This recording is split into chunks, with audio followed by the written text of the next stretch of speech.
This is the Pierre Berton Show. Bruce Lee, Mandarin Superstar, production 1892, a recording December 9th, 1971, in Hong Kong.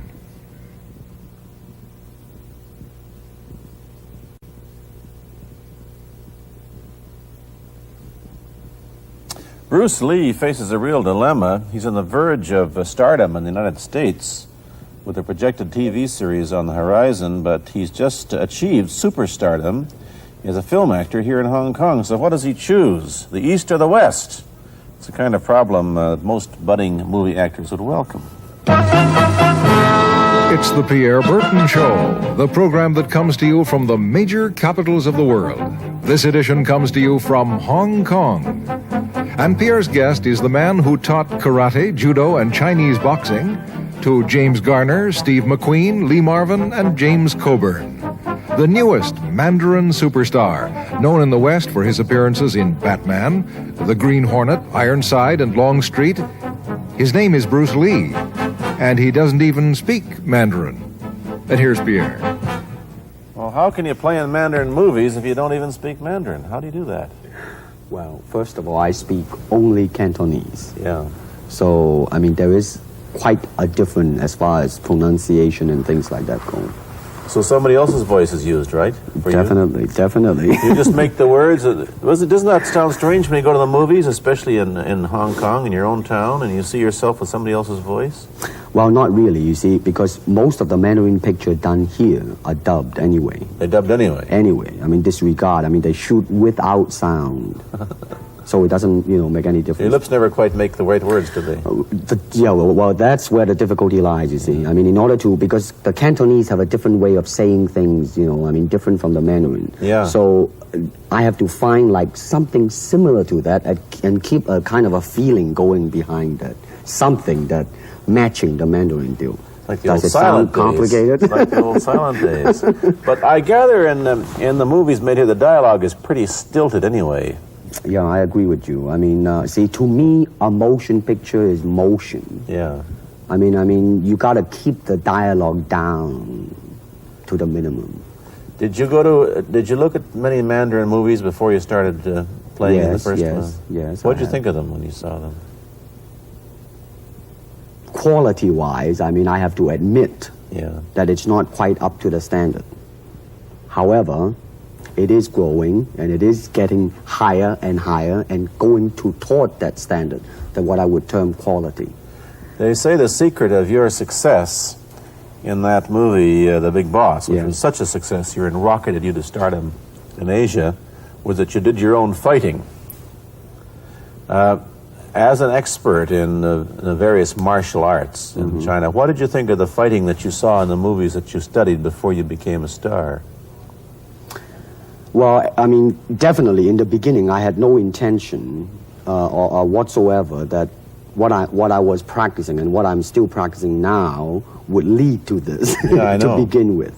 But martial art has a very, very deep meaning as far as my life is concerned, because as an actor, as a martial artist, as a human being, all these I have learned from martial art. Maybe for our audience who doesn't know what it means, you might explain exactly what you mean by martial art. Right. Martial art include all the combative arts like karate or karate, judo, Chinese kung fu or Chinese boxing, whatever you call it. All those. You see, like Aikido, Korean, I can go on and on and on. But it's a combative form of fighting. I mean, it's not, some of them became sport, but some of them are still not. I mean, they use, for instance, kicking to the groin, jabbing fingers at the eyes, and things like that. No wonder you're successful in the Chinese movies. Are full of this kind of action anyway. They needed a guy like you could... Violence, man. So you didn't have to use a double when you moved into the motion picture world here. You did it all yourself. Right. Can you break 5 or 6 pieces of wood with your hand or your foot? I'll probably break my hand and foot. But tell me a little bit... you set up a school in Hollywood, didn't you, for people like James Garner and Steve McQueen and the others? Yes. Why would they want to learn Chinese martial art? Because of a movie role? Not really. I mean, most of them, you see, to me, at least the way that when I teach it, all type of knowledge ultimately means self-knowledge. So therefore, they are coming in to, and ask me to teach them not so much of how to defend themselves or how to do somebody in. Rather, they want to learn to express themselves through some movement, be it anger, be it determination, or whatsoever. So in other words, what I'm saying, therefore, is that he is paying me to show him in combative form the art of expressing the human body. Which is acting, in a sense, isn't it? Well... Or it would be a useful tool for an actor to have. It might sound too philosophical, but it's acting or acting unacting. If you... You've lost me. I have, right? So what I'm saying, actually, you see, it's a combination of both. Here it is the natural instinct, and here is control. You are to combine the two in harmony. Not, if you have one to the extreme, you will be very unscientific. If you have another to the extreme, you become all of a sudden a mechanical man, no longer a human being. So it is a successful combination of both. So therefore, it is not only, it's not pure naturalness or unnaturalness. The ideal is unnatural naturalness or natural unnaturalness. Yin yang, eh? Right, man, that's it. One of your students, James Coburn, played in a movie called Iron Man Flint, in which he used karate. Is that what he learned from you? He learned it after. After he played in Iron Man Flint. Right. You see, actually, I do not teach, karate because I do not believe in styles anymore. I do not believe that there is such thing as like Chinese way of fighting or the Japanese way of fighting or whatever way of fighting, because unless human beings have 3 arms and 4 legs, we will have a different form of fighting. But basically, we have only 2 hands and 2 feet. So styles tends to not only separate man, because they have their own doctrines, and then the doctrine became the gospel truth, that you cannot change, But if you do not have styles, if you just say, well, here I am, as a human being, how can I express myself totally and completely? Now, that way, you won't create a style, because style is a crystallization, that way, it's a process of continuing growth. You talk about Chinese boxing. How does it differ from, say, our kind of boxing? Well, first, we use the feet. That's and then we use the elbow. And you use the thumb, too? You name it, man. We use it all. You have to, you see, because, that is the expression of the human body. Everything, not just the hand. And when you're talking about combat, well, if it is a sport, now you're talking about something else. You have regulations, you have rules. But when you're talking about fighting as it is, no rules. With no rules. Not real fighting. Well, then, baby, you better train every part of your body. And when you do punch, now I'm leaning forward a little bit, hoping not to hurt any camera angle. You got to put the whole hip into it and snap it and get all your energy in there and make this into a weapon. I don't want to tangle you in any dark that right now. You came at me pretty fast there. What is the difference between Chinese boxing and what we see these young men doing at 8 o'clock every morning on the rooftops in the parks called shadow boxing, which they're always... Well, actually, you see, that is part of Chinese boxing. It is. There are so many schools. Everybody schools. here seems to be, going like this all the time. Well, that's good. I'm very glad. I'm very glad to see that, because at least somebody is caring for their own body, right? Yeah. That's a good sign. Well, it's a kind of a slow form of exercise, which is called Tai Chi Chuan. I'm speaking Mandarin just now. Yeah. Cantonese, Tai Chi Chuan. Okay? I see. And it's more of an exercise for the elderly. Not so much for the young. Give me a demonstration. Show me. Can you do it, a little bit of it? Just so the hand-wise is very slow. Oh, is it? and you push it out, but all the time you are keeping the continuity going, bending, stretching, everything. Suppose, you just keep it moving. It's like a ballet dancer there. Yeah, it is. I mean, to them, you see, the idea is running water never grows stale. So you got to just keep on flowing. Of all your students, famous, James Garner, Steve McQueen, Lee Marvin, James Coburn, Roman Polanski, which was the best? Who adapted best to this Oriental form of exercise and defense? Well,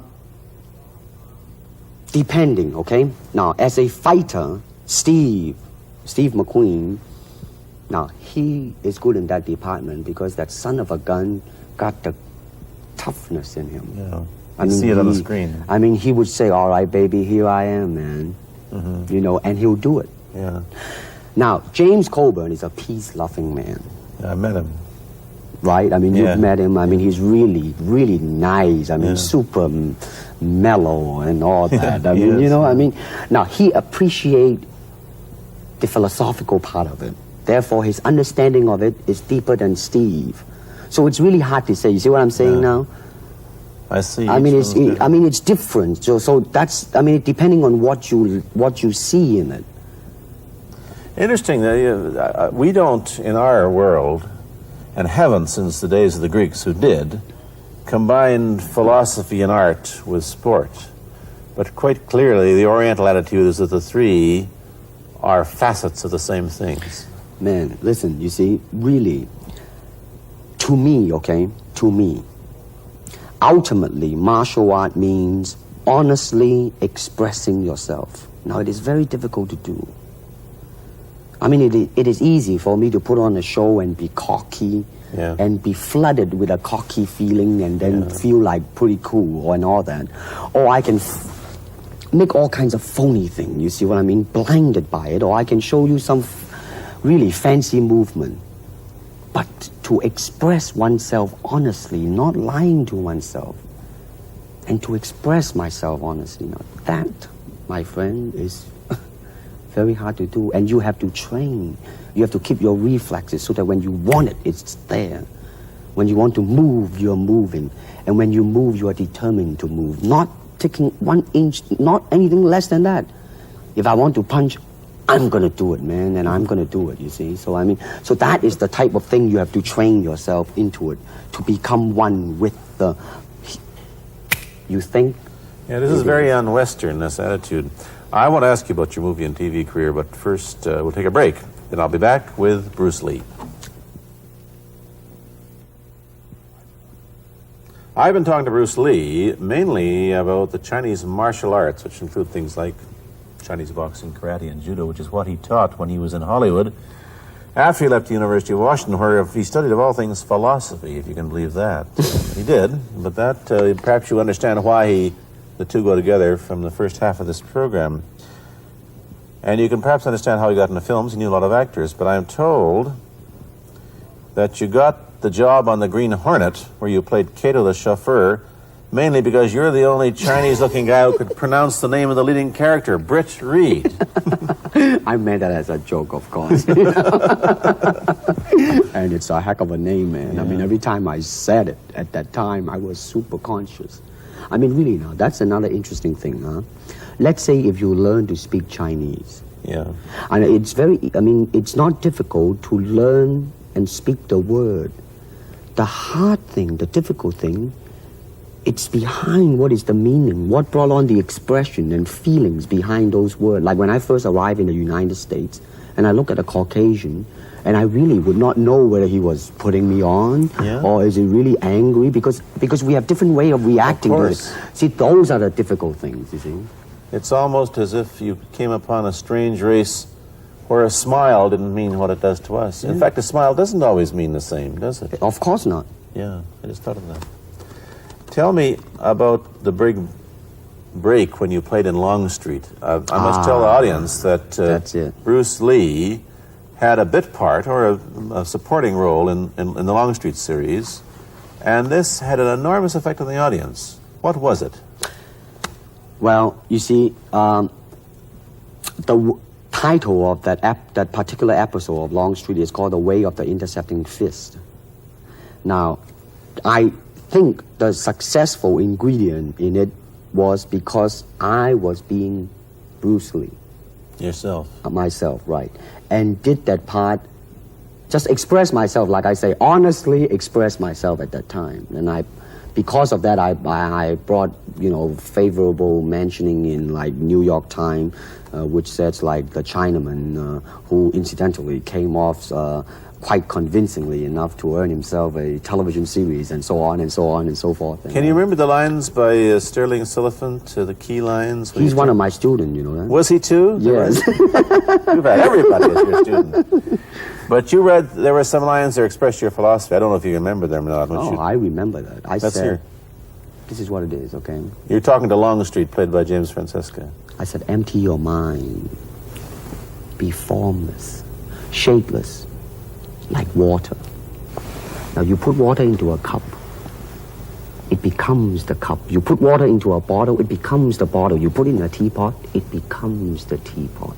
Now water can flow or it can crash. Be water, my friend. Like that, you see? Oh, I see. I get the idea. I get the power behind it. So now, two things have happened. First, there's a pretty good chance that you'll get a TV series in the States called The Warriors, in which you use what, the martial arts in a Western setting? That was the original idea. Now, Paramount, I did Longstreet for Paramount, and Paramount wants me to be in a television series. On the other hand, Warner Brother wants me to be in another one, but both of them, I think, they want me to be in a modernized type of a thing. And they think that Western idea is out. Whereas you want to do the Western, eh? I want, because you see, how else can you justify all these punching and kicking and violence except in that period of the West? In nowadays, you don't go around on the street kicking people or punching people. Because if you do, that's it. I don't care how good you are, But this is true also of the Chinese dramas, which are mainly costume dramas. They're all full of blood and gore over here. You mean here? Yeah. Well, unfortunately, you see, I hope that the picture I am in would either explain why the violence was done, whether right or wrong or whatnot. But unfortunately, pictures, most of them here, are done mainly just for the sake of violence. You know what I mean? Like, fighting for 30 minutes, get stabbed 50 times. Well, I'm fascinated. Let me give you your microphone back. I'm fascinated that you came back. I am a martial artist. You came back to Hong Kong on the verge of success in Hollywood and full of it. And suddenly, on the strength of one picture, you become a superstar. Everybody knows you. You have to change your phone number. You get mobbed in the streets. Now, what are you going to do? Are you going to be able to live in both worlds? Are you going to be a superstar here, or one in the States, or both? Well, let me say this. First of all, the word superstar really turned me off, and I'll tell you why. Because the word star, man, is an illusion. It's something what the public calls you. You should look upon oneself as an actor, man. You would be very pleased if somebody say, hey, man, you are a super actor. It is much better than, superstar. Yeah, therefore, you've got to admit that you are a superstar. You're not going to, if you're going to give me the truth. I'm honestly saying this, okay? Yes, I have been very successful. Yeah. Okay? But I think the word star I do not look upon myself as a star. I really don't. Believe me, man, when I say it. I'm not saying it because what are you going to do? Let's get back to the question. Okay. Are you going to stay in Hong Kong and be famous? Or are you going to go to the United States and be famous? Or are you going to try and eat your cake and have it too? I am going to do both because, you see, I have already made up my mind that in the United States, I think something about the Oriental, the true Oriental should be shown. Hollywood sure as heck hasn't. You better believe it, man. It's always that pigtail and bouncing around, chop, with the eyes slant and all that. And I think that's very, very out of Is it true that you were the first job you had was being cast as Charlie Chan's number one boy? Yeah, number one son, yeah. No, They never made the movie. No. They were going to make it into like a new Chinese James Bond type of a thing. Now that, the old man Chan is dead, Charlie is dead, and his son is carrying on. But they didn't do that. No. Batman came along, you see, because and then everything was started to be going into that, that kind of which you were in. But by the way, I did a really terrible job in that, I have to say. Really? You didn't like yourself? I didn't see it. Let me ask you, however, about the problems that you face as a Chinese hero in an American series. Have people come up in the industry and said, well, we don't know how the audience are going to take a non-American? Well, such question has been raised. In fact, it is being discussed, and that is why The Warrior is not going to be on. I see. You see, because unfortunately, such thing does exist in this world. You see, like, I don't know, certain part of the country, right, where like they think that business-wise it's a risk. And I don't blame them. I mean, in the same way, it's like in Hong Kong, if a foreigner come and became a star, if I were the man with the money, I probably would have my own worry of whether or not the acceptance would be there. But that's all right, because if you honestly express yourself, it doesn't matter. See? Because are you? How about the other side of the coin? Is it possible that you are? I mean, you're fairly hip and fairly Americanized. Are you too Western for Oriental audiences, do you think? Oh, man, like, how? I have been criticized for that. You have, eh? Oh, yes, definitely. So. Well, let me say this. When I do the Chinese film, I'll try my best not to be as American as I, have been adjusted to for the last 12 years in the States.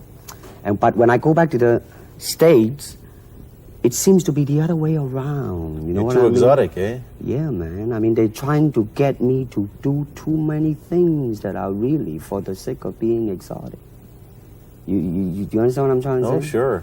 So it's really, I mean, it's when you live in both worlds, it brings its problems as well as its advantages, and you've got both. Time to go to a commercial. I'll be back in a moment with Bruce Lee. Let me ask you whether the change in attitude on the part of the Nixon administration towards China has helped your chances of starring in an American TV series. Well, first of all, this happened before that. Yeah. But I do think that things of Chinese will be quite interesting for the next few years.